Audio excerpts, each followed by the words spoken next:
Hi guys, right, so I've realised I've sort of made a start on this model railway thing because it's kind of a big ongoing project. I didn't really sort of do an intro film or anything like that. So, and I keep like doing more and more and being like, I need to actually just stop and just film as an update. So I gave a little preview at the end of my controller video, my 313 thingy controller video, showing that I had some boards down. But since then, some more stuff's happened. So you can see I've layered up with various bits of cork and wood and everything else.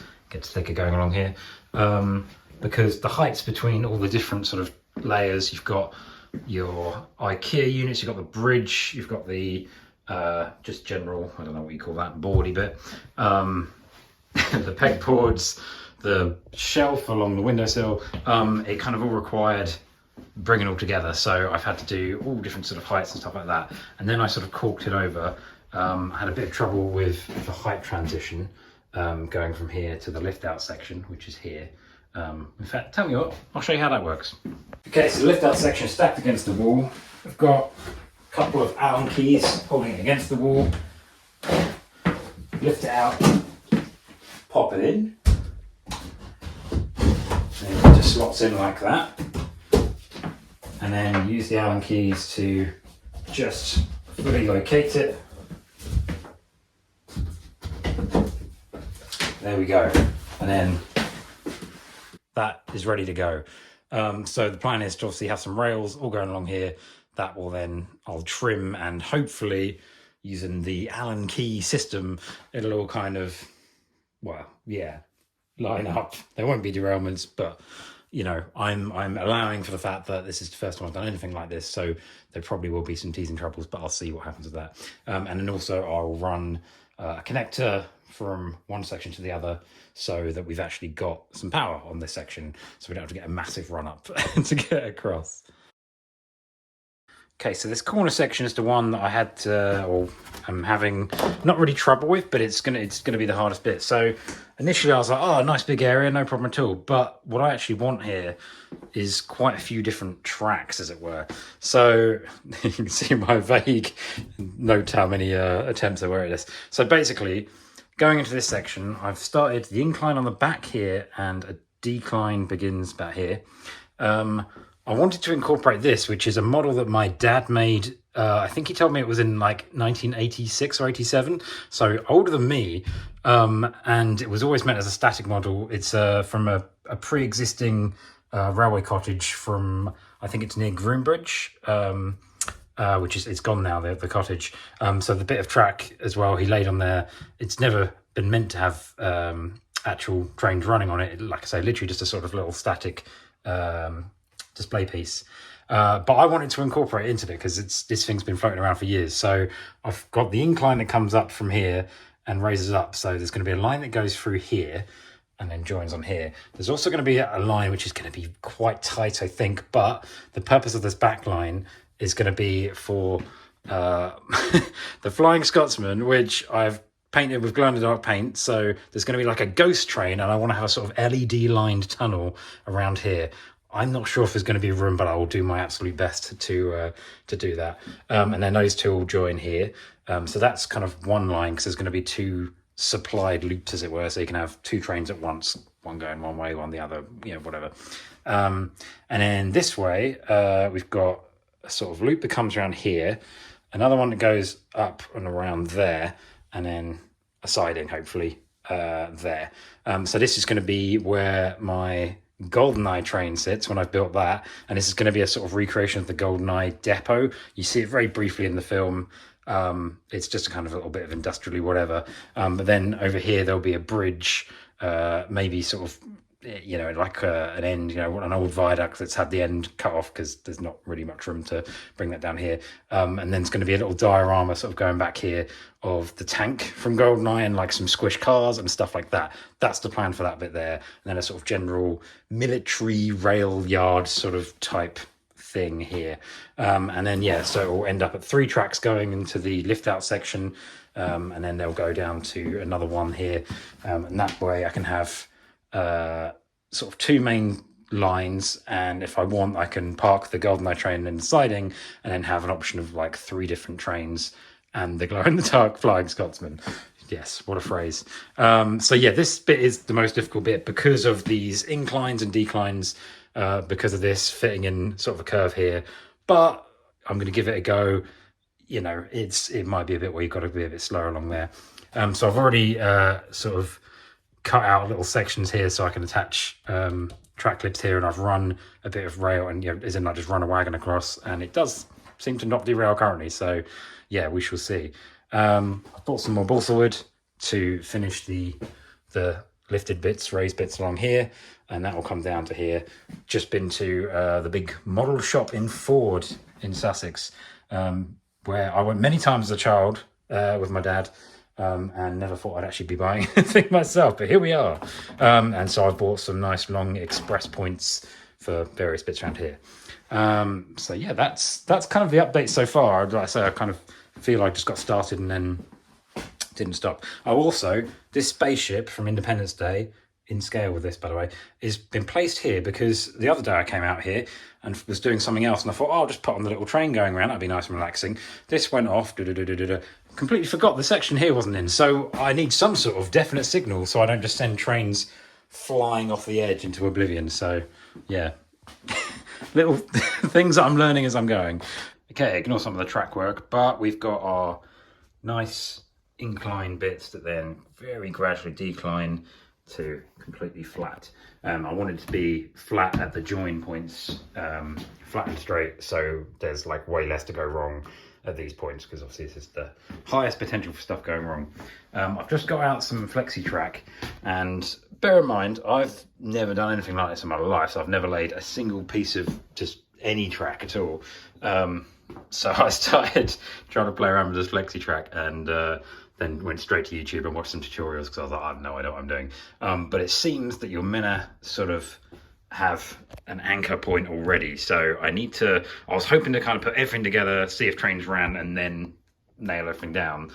But it's looking more like I've got to commit, put some track down, and then, then do the flexi track from there, and then see if it all works, and then hopefully it does, and if it doesn't, just have a little weep and then carry on.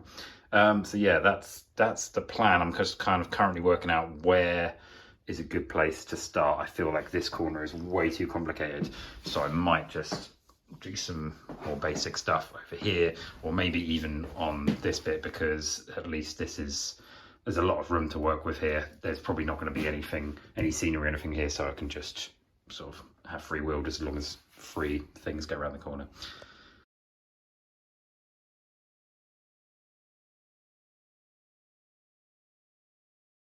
Okay, so I just started by using these coaches, which I had lying around, to gauge sort of distances and stuff from each track so they can run next to each other. That's not nailed down, just so you know. More from bends and stuff, but I just realised these aren't actually the longest coaches. So I've got these ones which are actually longer. So there might be bits where these can't fit round, in which case they'll have to be restricted, whatever. But ideally, if I can get the longest coach around any bit of line, then that would be perfect, really. So yeah, these are the ones I shall be using for gauging from now on. Okay, first bit of flexi track laid. And these don't foul each other, which is always nice. There you are. So yeah, this bit here is a bit of flexi track. So yeah, I've cut it. You can see maybe I didn't get the cut quite right, so I've got a little gap in one and less so in the other. Less of an error in that one, but yeah, so that's my first bit. I'll probably add a few more pins in there actually, just to make that extra secure. The inside loop is just I think it's a 3rd or 4th radius, I can't remember which, but it's just from a train set. But this corner was designed just so that would fit there, and then the other one could be flexi track around it. But I thought I'd give it like a wider kind of bend as well. But yeah, I think it seems all right connection wise. Again, electrically we're gonna have to test all this obviously, but we can have some fun with that, I'm sure, at a later time.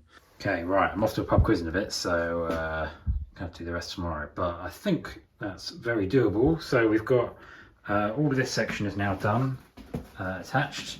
nice and bouncy, trying to hammer in nails on that pegboard, but that's been fun. So yeah, it goes round here. Obviously all this I'll be neatening up, I'll be putting sleepers underneath and all this stuff. We're literally just getting it functional for now. I added a little bonus siding in here just because I had the spare bits. Thought why not, always a bit of extra fun, extra storage, etc. And then we go, excuse me, round across the bridge. That's all done as well, up the incline, and then from here we've got the bits going around here. This bit I've run a coach over it so far. Like I say, it's the first time since this was built 39 years ago that it's ever had a train actually go fully past it. So that's kind of interesting. Yeah, we've got the bit behind, and then I will be building onto the lift out section, and I'll do all of that, and then I'll look at cutting basically, and hoping that it all perfectly aligns. Obviously I've done some tacks in the ones right next to each other, well, what will be right next to each other once it's been cut. But yeah, that is what we've got so far. And yeah, no real problems so far, I don't think. I think I've been, like I say, running coaches and the occasional glow coat up and down just to make sure it's all going well, and it currently seems to be. So yeah, we'll pick this up again tomorrow. Okay, so we've got it all up and running nicely, and now I have to saw through some of it, which I don't feel great about. Yeah, the lift out section is basically the only thing left before I've got a basic setup all good to go, and then it's just kind of the model making side of stuff, which is fun. So yeah, my plan for that, I'm going to solder some wires on so I can get some plugs, so it's nice and easy. You drop in the section, you plug it in, you unplug it, you take it out. To make sure, or you know, as much as I possibly can, make sure that the tracks don't, you know, I saw through them and then suddenly doing, one goes up or something like that. I'm gonna use some like 2-part glue along kind of, I don't know, this sort of much, I guess, of the sections. Obviously not on the rails, but just against them, just to try and hold everything in place as much as I can. Give it like, you know, a day or so to set, and then just saw through the whole lot, and then hopefully everything will kind of stay where it is. I am prepared that there might be some teething troubles with that, and I haven't got a plan for that yet, but that's the joy of the way we do this. So yes, this is what I've got. So I've got various wires, solder, etc. And then I've bought these. Right, so I've bought these Deutsch connectors, which are similar to something we use at work. So I know what I'm doing with them. Crimp on the wires to these, solder them to the rails, and then hopefully we've just got really nice, easy plugs to go. I've got 6-way ones, because one end we're going to need 6 wires, other end we're going to need 4. Might as well get 2 6s. Yeah, that's the plan. Okay, not the neatest job, but functional, and that's the main thing. I've just tested, and everything has continuity through there, so that's proved all my solder joints are working. So now I've got to assemble the plugs to this end. I realised that hopefully, if I connect this end, I don't actually need a plug the other end at all, because it should just then give a feed for the whole lot.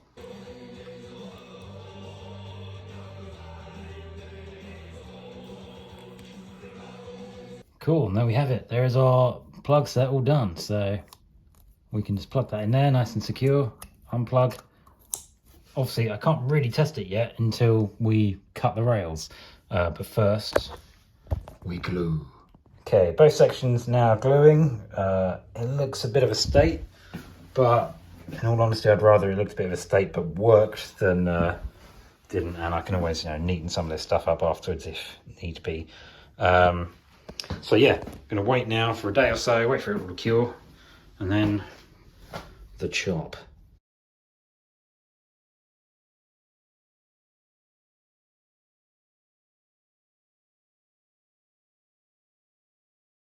Okay, so I think we're done. We can take out our Allen keys. The out section lifts in, like so.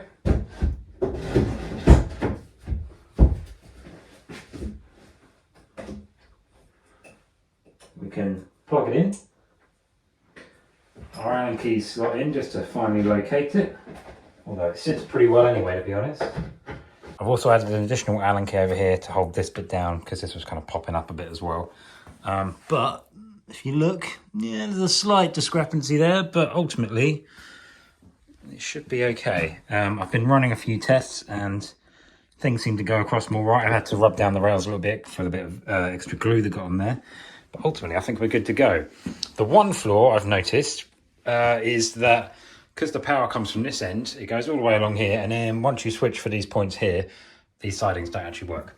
But they were kind of an add-on at the last minute anyway. So I will probably get round to adding some little tap wires that go across here at some point. But for now, I'm happy with it. Yeah, let's do some test running of it. Okay, so I'm actually impressed with how smooth this goes now.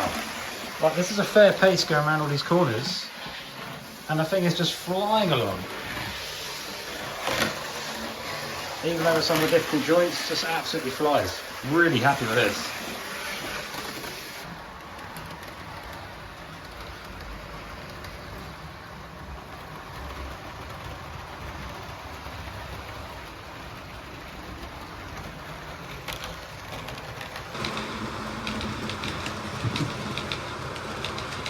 Okay, so I've had a few little issues with uncoupling and derailments, but for the most part, we're done. I'm not gonna film any of that kind of sorting that stuff out because it's kind of not that exciting. And for the most part, like I say, we've got a complete circuit. It's gone much better than I thought it would do. For the most part, it's been pretty smooth and more fun than I thought as well. So yeah, that's kind of the basic bit finished. We have a complete circuit, and everything from here on in will just be model making. Which is my favorite part. So the thing I really want to try first and foremost is the kind of thing that originally made me want to make a railway full stop, which is to build the train from GoldenEye. So I've got like a kind of 3D printed file for an N gauge one of those, so I could just double that up, adapt it a bit and put it on my Class 20 chassis. But to be honest, I think I want to try first and kind of make it old school style, a lot more like me, just like cardboard and clay and paint and see what the hell comes out. So I'm going to try that. If it doesn't work, then I've got the 3D printer as a backup, but I think it would make a more interesting build experience and a more interesting video if I try and just make it from the usual drawer of stuff that I've got hanging around and all that sort of thing. So yeah, that'll be hopefully the next railway based video that comes out. Thanks a lot for watching. Obviously I'm sure there'll be comments from people who've done this many times before and are like, good God, what has you done? What the hell is this? By all means, point out some stuff. I mean, I've already got some stuff that I wouldn't do again. Rolled up cork, awful stuff. It was just coming up. It's still actually, if I show you over here, it's still coming up in the corners. I hate it. I should have just done cork tiles and taken a bit longer and just chopped them all up. Anyway, stuff like that is all part of the learning process, I guess. Sorry, tangent. Anyway, thank you so much for watching this. And yeah, hopefully see you in another video. Cheerio.